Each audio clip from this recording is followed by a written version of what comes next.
Hey y'all, welcome back to my channel, Good Eats and Positive Vibes with Chi. Eating is what I love to do, and I really enjoy eating on camera. But most importantly, empowering women and helping them see their worth is what I enjoy the most. I've been telling my story one video at a time, hoping to help women leave toxic situations because we are perfect. We are beautiful and we are more than enough for the right person. So now let's eat and vibe out with Chi.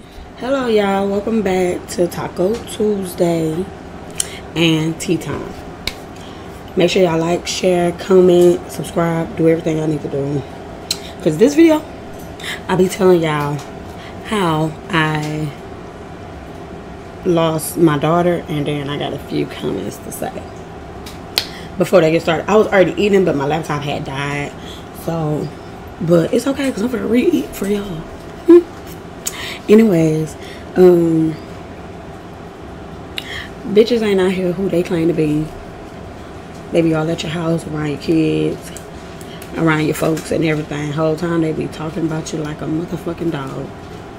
So stop being so naive and believing in everything y'all, everything a motherfucker tell y'all. Oh, I love you, make best friend, everything. Oh, that's bullshit, y'all. Bullshit. Anywho. So I'm gonna keep eating. Cause I'm gonna get right into the story of how I lost my daughter.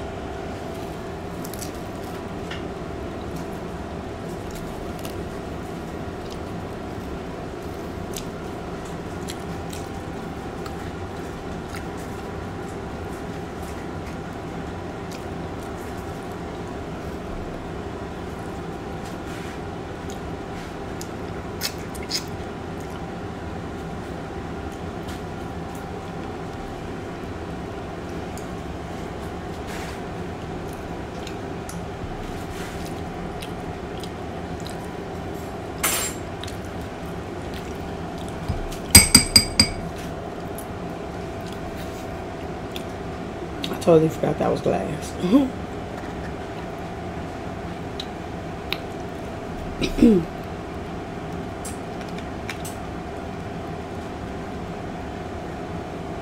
me see.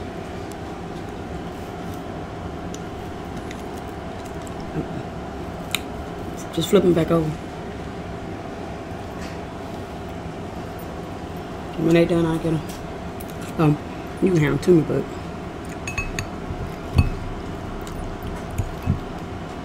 So, boom. Y'all might know my baby daddy. Y'all might not know him or whatever.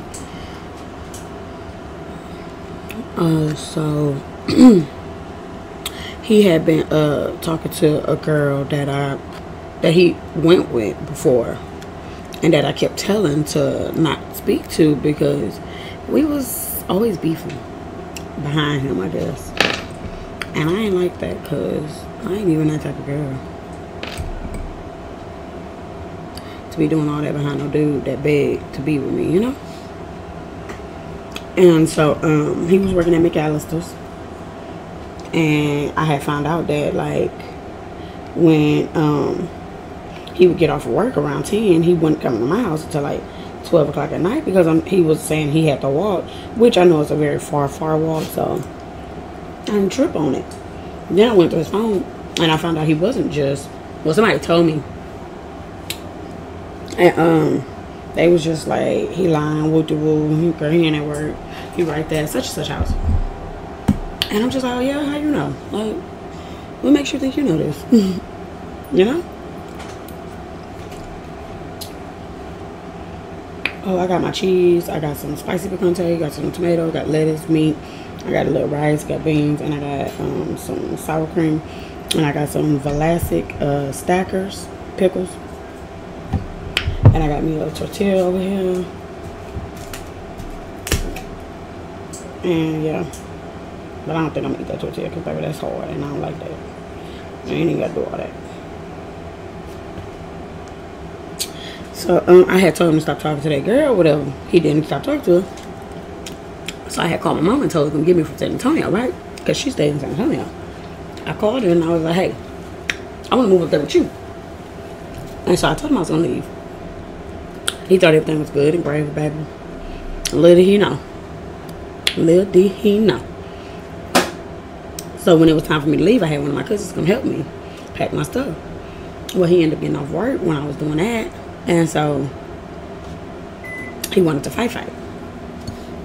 As she was carrying my last bag down, I was already, you know, coming down. She carried one bag down and I was going down, but then she put it in the car and she was coming back up and I was coming back down. He was at the top of the steps. He kept on tugging on my luggage. It was like, bitch, you ain't going nowhere. And I was like, let go of my stuff, boy. I'm leaving. Deuces. My mom was in a car. She, you know, we was doing all that tugging and back and forth and stuff. And so, it's like, it ended up falling down the steps. I ended up falling down the steps or whatever. But at this time, mind you, I'm still pregnant. But I'm in my early stages. And so, I didn't know at the time, but at that time, shit went left. And I didn't know it. Okay, so fast forward, I'm in San Antonio. And me and my mama got her stepdaughters. It's me, her stepson, her husband.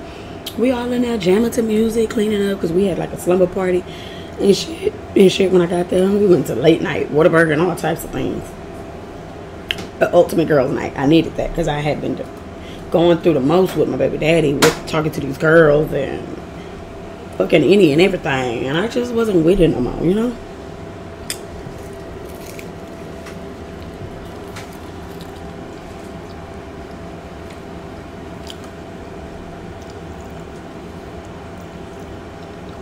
Let me see mine.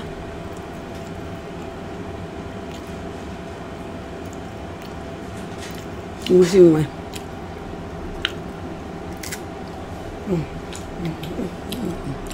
Okay, so yeah. I took a shower and everything. By the time I got out the shower, I noticed I was leaking, but I thought I was pissing on myself because I'm just like, I was like, Ma, I keep pissing on myself, and it ain't like I got the urge to go, because, you know, why am I pissing on myself? And something must have snapped to her, like, oh, shit, like, your water bag. That's your water bag broke. And so it's just dripping all down my legs, like, my whole pants wet. I had to go take off those pants, put on some new pants. Those pants got wet. So she tried to call the ambulance. Ambulance took forever. Because we 15 minutes away from the hospital, but it took forever. So we in the truck, we going 100 miles per hour. We was going fast as hell. I was holding on to my chest. Anybody that knows when you're around my mama, you gotta hold on to your life because she drive too fast. And she had a big old truck.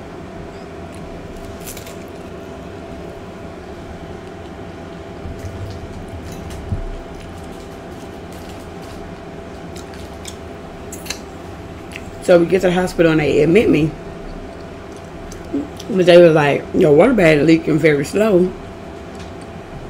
So you might be here for a while until it's time for you to deliver, because I can't send you home like that. And there's no way we could stop the bag.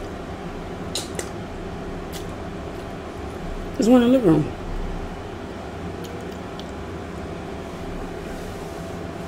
There's one right there. So yeah, and they never said in words that she was gonna pass on, but she did have a disease. Oh, not a disease, but I don't know what you would call it, but she had something called gastroschistosis, and that's when the bowel is on the outside of the stomach instead of the inside of the stomach. And so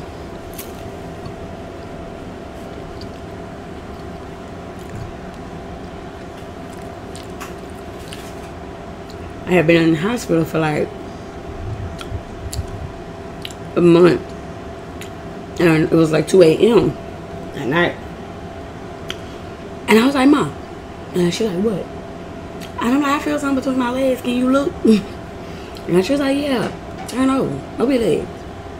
And she was like, oh shit, some legs. But every day the people was coming in like, you sure you ain't get into no fight, no altercation, you ain't been pushed, you ain't had no hard fall? I mean, like, they trying to figure out why is my water bag broke at such an early stage, and that ain't really coming, you know? Like, they had people have a miscarriage, but at this point it's not a miscarriage because 21 weeks. I'm not even in my, I don't think I'm not in my first trimester no more. I'm in my second, so it's not a miscarriage. And so they're like, you sure? And I'm like, yeah, I'm positive. I ain't had no fight, no nothing. But it wasn't until after she passed and I left the hospital that I remembered that I basically shoved down the steps. We was tussling and shit, and I fell down them steps. And and then so the people came, they put my legs up on the stirrups and everything. They was just like, don't push, but I'm just like, I'm not even pushing, but she's sliding out. Shit, I can't push her back in. Can't pull her back in, you know, so it is what it is. She coming out. You gotta wait for the doctor. I'm not waiting for no doctor. This baby coming out now. It ain't coming out tomorrow. It's coming out now, like today. And so when she came out, they had been having like priests come to my room every day when I'm asleep. I wake up to people in my face praying and stuff, and I'm just like, what y'all doing all this for? Well, they never said that she was gonna pass on. They never said that. They just was like, you gotta stay here till you deliver. And so I'm like, okay, I'm just like. But then that day when she came out, they basically told me I had 30 minutes to spend with her. And my auntie was emotional, my mama was emotional, I was emotional. But I didn't really break down and cry until after I left the hospital. So I had took pictures and everything with the room. And then I, said my goodbyes because there's nothing I could do, nothing they could do. And so they said they was like, she already had her eyes open. She looking at us like, like, what's up, y'all? She was like smiling and stuff and just looking and enjoying 30 seconds of life. 2 or 3 minutes, maybe 2 or 3 minutes of life. But then they was like, after a while, she's gonna have trouble breathing. Which she was like, she was breathing fine at first. She was like, but then I noticed, like, her last breath, it was just a struggle, and you could see her struggling. She just looking at me, and I'm just holding her little hand, but I'm just like sad because I'm just like, it ain't nothing I can do. Like, there's nothing I can do. And then so they came in, she passed. I kissed her, told her goodbye, and they came and took her. I ain't never seen her after that. Never seen her after that, and it just breaks my heart. Because I love her so much, and this is the first time I'm actually telling the story to the world, and it's been the hardest years of my life. I'm still dealing with that, and I have 3 kids now, but that still hurt. And so now I'm back in my mama's house. And I'm just sitting there silently for days, just sitting in the same spot, days. I ain't moved, I ain't ate. I'm just slowly dying, basically. That's what I felt. Like I just graduated high school. Shit's supposed to be going right. And it's steady, going left. And I'm a good person.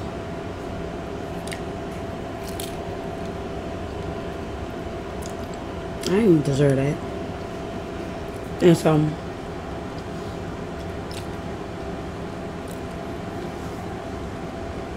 to this day, we don't talk about what happened. I see you going around telling people I killed my child. And I'm just like, in other words, yeah. Yeah. Had you not been pulling and tugging, I would have never. And then when he finally let go, I already had it like far back. So when he let it go, I slid. Fell on my stomach. I didn't know that was the cause at the time, but yeah, you were the cause. That was your doing. You was mad because you had been cheating. I wanted to leave, and that was the price I had to pay, I guess.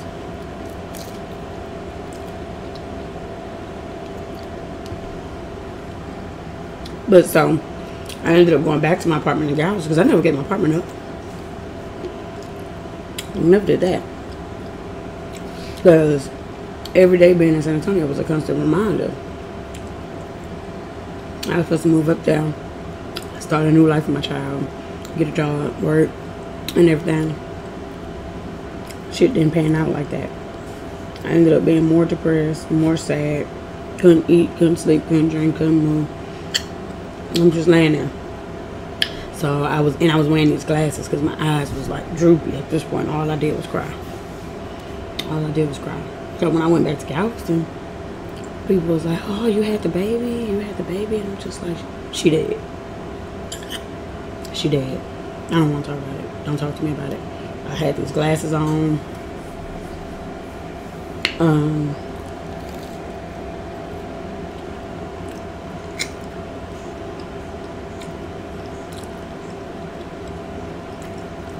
Went back to him. Stupidest thing ever. Went back to him.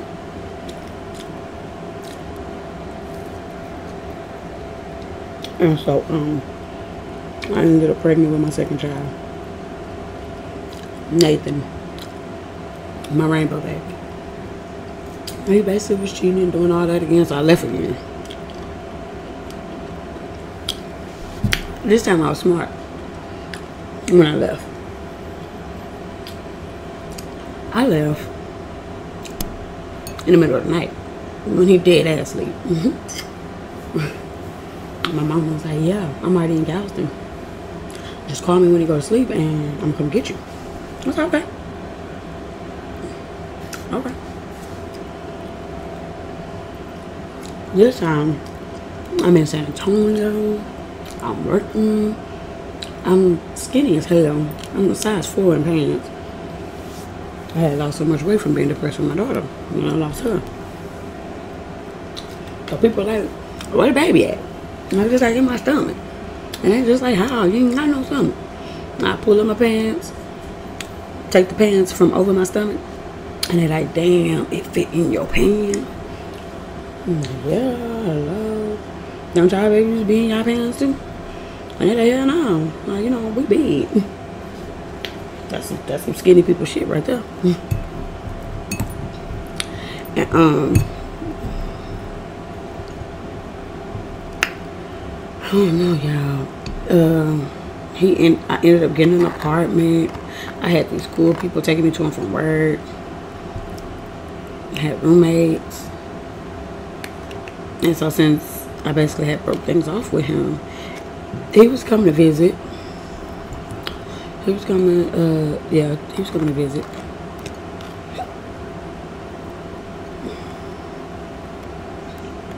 And I dropped his ass off back at the airport. I mean, at the bus stop, because he was taking Greyhound to come and visit.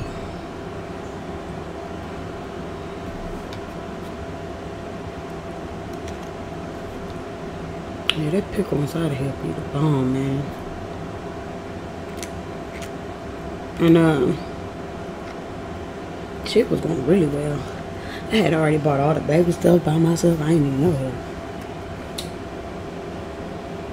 Had an apartment, paying bills, working, big bread, big bucks. You know, doing the damn thing. Doing that thing. I'm still getting into it with his ex and shit. Just like, why the fuck are we even arguing? I ain't even with dude.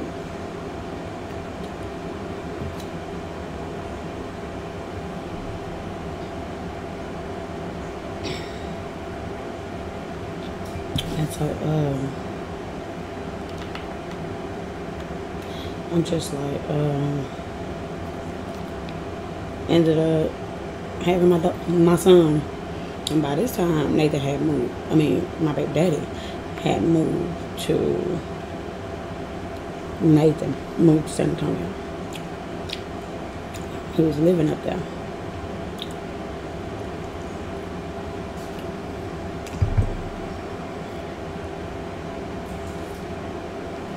And shit was very ghetto still.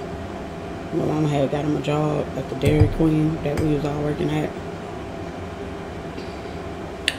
And still same old. Crazy, right?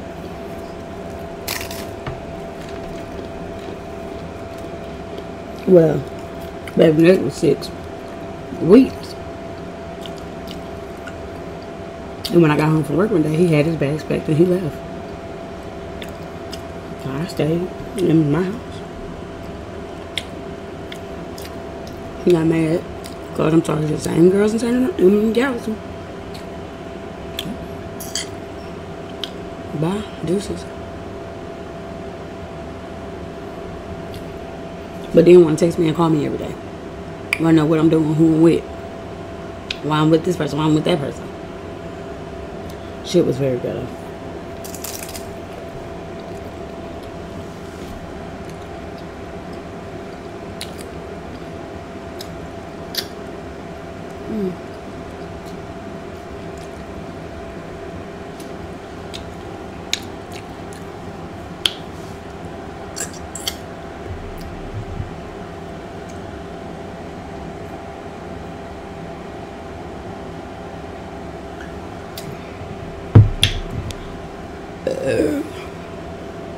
Yeah, shit was ghetto. I mean, the whole 6 years ghetto.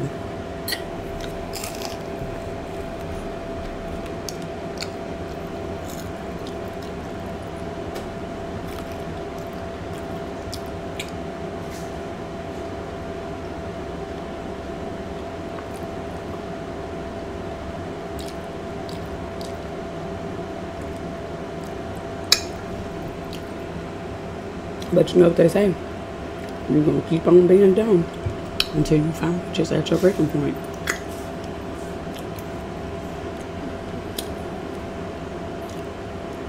And that's just, it took me 6 years to figure out.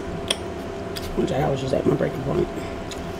It took for me to have a living daughter to figure out, okay, I got a little girl looking up at me now. So now I can't make no mistakes. Now I can't take them back. Now I can't do this. Now I can't do that because she gonna think it's okay. And I fuck me a nigga up if he played my daughter like I was played with.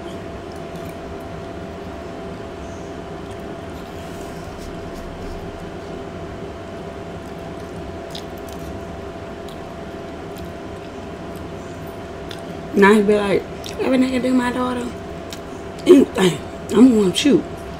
Well, what about how you do other people's daughters? It's all fun and game until it's your daughter.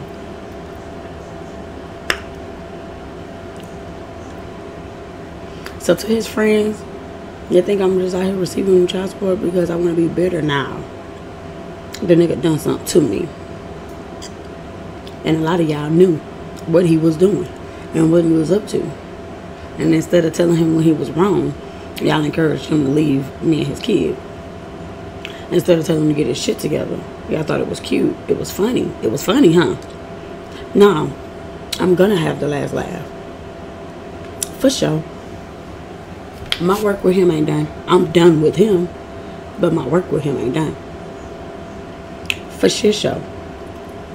I want everything. I want more than everything. What's more than everything? For everything you put me through. I lost my daughter. I done lost cars. I done lost friends. I done fell out with family. My kids watch me being beat on.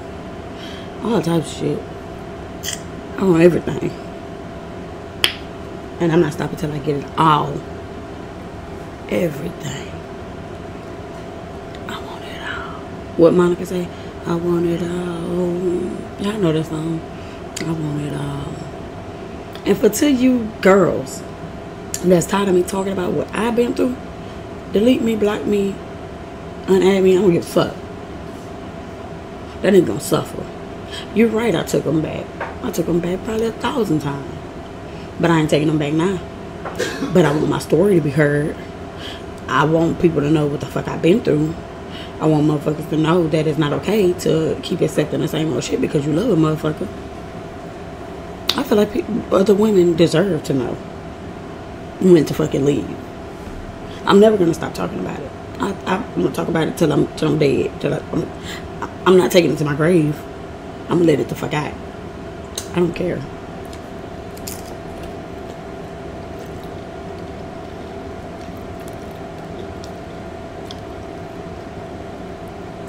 I'm just doing a nigga how he did me.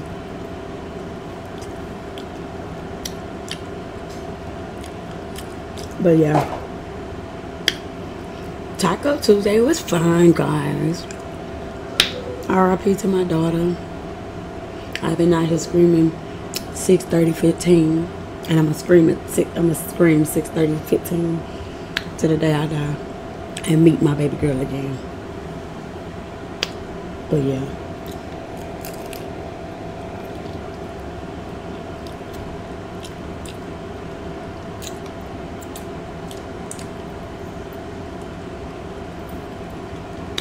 And while I went through that time in my life, shout out to all the people who remember what I went through. And y'all reached out to me. Gave me our condolences, sincere condolences. Shout out to y'all.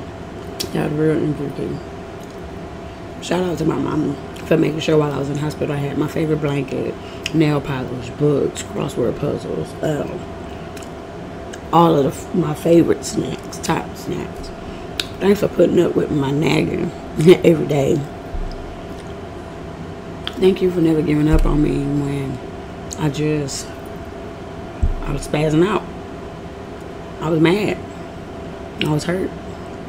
I was going through all the emotions of losing a loved one. And I was taking it out on everybody but that nigga.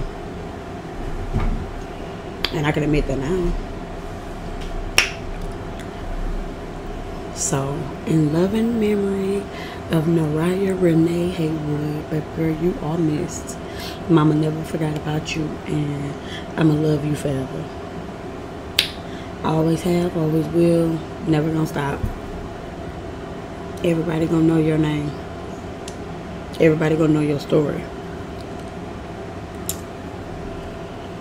But this was fun, guys, and I'm full.